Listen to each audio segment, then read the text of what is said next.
चर्चा हुई सर सरकार द्वारा कि हम मिडिल क्लास के लिए 12 लाख की टैक्स रियायत लेकर आए। मैं सर बतौर चार्टर्ड अकाउंटेंट ये बताना चाहता हूं कि ना ही ये टैक्स एग्जेम्पशन है, ना ही ये टैक्स डिडक्शन है, ये एकमात्र टैक्स रिबेट है। इस रिबेट का स्वागत हम सब करते हैं, हम सबको खुशी हुई, लेकिन मैं आपको इन तीनों में फर्क बताना चाहता हूं और ये दिखाना चाहता हूं कि कैसे चोर दरवाजे से इंडियन मिडिल क्लास से अभी भी इनकम टैक्स वसूला जा रहा है। पहली चीज सर, ये इनकम टैक्स एग्जेम्पशन नहीं है। एग्जेम्पशन होता है जैसे एक सोर्स ऑफ इनकम पर इनकम टैक्स लगे ही ना, जैसे कि इस देश में एग्रीकल्चरल इनकम, खेती बाड़ी से जो कमाई होती है उस पर कोई इनकम टैक्स नहीं लगता। ये वो नहीं है। ये टैक्स डिडक्शन भी नहीं है। टैक्स डिडक्शन होता है कि फर्ज करिए आपने साल में 15 लाख रुपए कमाए, इनकम टैक्स डिडक्शन आपको 12 लाख रुपए की मिली, तो 15 घटा 12 3 लाख पर आपको इनकम टैक्स देना पड़ेगा। ये टैक्स डिडक्शन भी नहीं है, ये टैक्स रिबेट है। यानी कि 12 लाख तक अगर आपने पैसा कमाया साल में तो आपको इनकम टैक्स नहीं देना, लेकिन जैसे ही 12 लाख से ज्यादा, फर्ज करिए आपने 12 लाख 1,000 रुपए कमाया, तो पूरे 12 लाख 1,000 पे आपके स्लैब अनुसार आपसे इनकम टैक्स वसूला जाएगा। और दूसरी चीज, कैपिटल गेन्स पे, यानी कि अगर आप अपने कोई मकान बेचते हैं, सोना बेचते हैं, इक्विटीज बेचते हैं, शेयर्स बेचते हैं, उस पर जो कैपिटल गेन पे, मुनाफे पे लगता है टैक्स, वो इस 12 लाख की सीमा में नहीं आएगा, उस पे आपको अतिरिक्त टैक्स देना पड़ेगा। सर लेकिन इस 12 लाख की रियायत से कितने लोगों को भारत देश में फायदा हुआ, यह भी समझने की आवश्यकता है। हम 140 करोड़ की आबादी वाले देश में रहते हैं, जिसमें मात्र 8 करोड़ लोग इनकम टैक्स की रिटर्न भरते हैं, और इन 8 करोड़ लोगों में से मात्र 3 करोड़ लोग इनकम टैक्स भी भरते हैं। यानी कि 8 करोड़ लोग इनकम टैक्स की रिटर्न भरते हैं, 5 करोड़ लोग जीरो इनकम दिखा के अपनी इनकम टैक्स की रिटर्न भरते हैं, जीरो टैक्सेबल इनकम, और उनसे कोई इनकम टैक्स नहीं वसूलती। लेकिन जो बाकी 3 करोड़ बचे, मात्र वो ही इनकम टैक्स भरते हैं। तो किन लोगों का फायदा हो रहा है, ये भी समझने की आवश्यकता है। और इसका मुकाबला आप करिए सर, सीएमआई का डेटा बताता है कि इस देश में कंजम्पशन के आधार पे 43 करोड़ इंडियन, 43 करोड़ भारतीय भारत की मिडिल क्लास में आते हैं।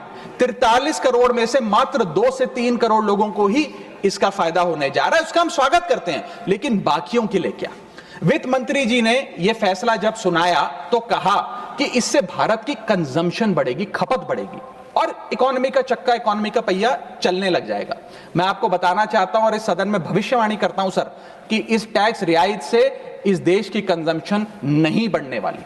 अगर आप वास्तव में इस देश की खपत यानी कि कंजम्पशन बढ़ाना चाहते हैं, तो आपको इनकम टैक्स के साथ साथ जीएसटी नाम का टैक्स कम करना पड़ेगा, क्योंकि जीएसटी वो टैक्स है जो इस देश का अमीर से अमीर आदमी और गरीब से गरीब आदमी भी देता है। जब गरीब आदमी अपने घर में चूल्हा जलाने के लिए माचिस खरीदता है तो उस पर भी जीएसटी देता है, और अमीर आदमी जब सफर करने के लिए मर्सिडीज और बीएमडब्ल्यू खरीदता है उस पर भी जीएसटी देता है। जीएसटी वो लोग भी देते हैं जो इनकम टैक्स नहीं भरते, जीएसटी वो लोग भी देते हैं जिनको सरकार, उन 80 करोड़ भारतीयों को जिनको फ्री राशन देती है, जीएसटी उनसे भी वसूला जाता है। तो सही मायने में अगर आप भारत में खपत यानी कि कंजम्पशन को बढ़ाना चाहते हैं, इकोनॉमी रिवाइव करना चाहते हैं, तो आपको जीएसटी कम करना पड़ेगा और जीएसटी स्ट्रीमलाइन करना पड़ेगा।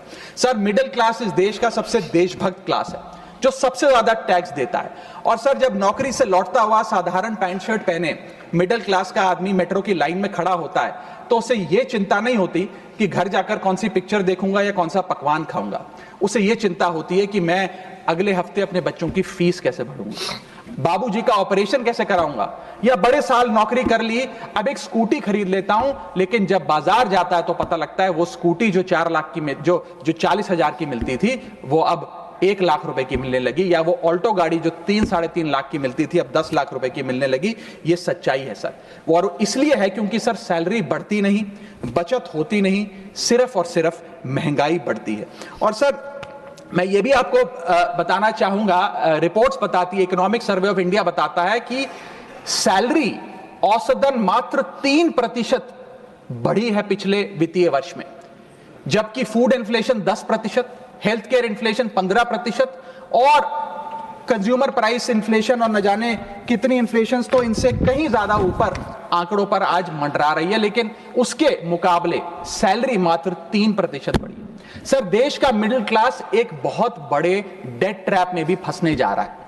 मैं ये भी भविष्यवाणी आज करना चाहूंगा, क्योंकि भारत का household debt to GDP ratio आज 40% पे खड़ा हो गया। सरल भाषा में बताऊं तो भारत के मिडिल क्लास परिवार आज रोजमर्रा के जीवन के लिए, अपने डेली एक्सपेंसेस के लिए लोन लेने पर मजबूर हो गए हैं, चाहे वो पर्सनल लोन हो, चाहे वो क्रेडिट कार्ड के जरिए हो, या चाहे वो अन्य प्रकार से फाइनेंशियल इंस्टीट्यूशन से ब्याज पर पैसा लेना हो। यानी कि जो सैलरी 1 तारीख को आती है, वो पहले ही आपके रोजमर्रा के जीवन में जो आपने खर्चा करने के लिए ब्याज पर पैसा लिया हुआ है, उसके भुगतान में लग जाती है, और इंडिया का मिडिल क्लास एक डेट ट्रैप में फंसता जा रहा है। ये लोन कोई मकान बनाने के लिए या दफ्तर खरीदने के लिए या एसेट क्रिएशन के लिए नहीं है, ये day to day expenses meet करने के लिए, जो भारत के मिडिल क्लास को एक डेट ट्रैप में खड़ा करता जा रहा है। सर, सैलरी तो 7 तारीख को आती है महीने की, लेकिन 1 तारीख को मकान मालिक आ जाता है दरवाजे पे दरवाजा खटखटाने की, किराया दो। और सारी उम्र काम करने के बाद एक मिडिल क्लास का आदमी सोचता है कि अंत में रिटायरमेंट के समय एक छोटा सा अपना मकान, जमीन खरीद के मकान बनाऊंगा। जमीन खरीद के मकान बनाना तो छोड़िए सर, आज रियल एस्टेट के प्राइसेस आपकी अर्निंग्स, मिडिल क्लास की अर्निंग्स के मुकाबले इतने ज्यादा हैं कि रिटायरमेंट 2-3 जन्म काम करने के बाद, रिटायरमेंट लेने के बाद भी शायद वो 2 BHK अपार्टमेंट भी नहीं खरीद पाएगा। इसीलिए मिडिल क्लास आज सरकार को वो गाना सुनाना चाहता है कि सारी उम्र हम मर मर के जी लिए, एक पल तो अब हमें जीने दो। सच्चाई यह है सर कि मिडिल क्लास के घरों में जब कभी शादी का कार्ड आता है तो चिंता हो जाती है कि सगन में कितना पैसा देना पड़ेगा, और साथ ही साथ नया सूट सिलवाना पड़ेगा, ट्रेन का खर्चा हो जाएगा, एटसेट्रा। सर, मिडिल क्लास के साथ साथ मैं दूसरा बड़ा